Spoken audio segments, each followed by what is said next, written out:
చూసాము దీని తెలివి. దీంతో నేను ఏగలేకపోతాను. మీరే ఏదో ఒక సొల్యూషన్ చెప్పండి. రేయ్, నాకు తెలిసిన పని మనిషి ఉందిరా. ఏమంటే అది కొంచెం తిక్కదిరా. ఎవరో రత్త పని మనిషి అయితే చాలు. తీసుకోండి బాబాయ్.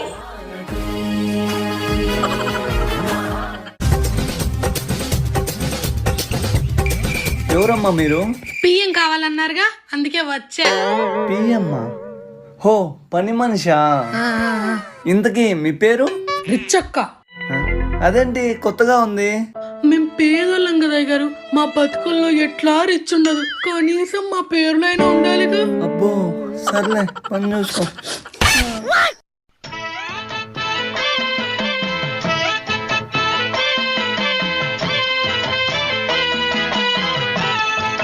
వీళ్ళిచ్చే 3000కి గుడ్డు చక్కెర చెప్పించుకుంటున్నారు. ముందు వీళ్ళ సంగతి చెప్తా.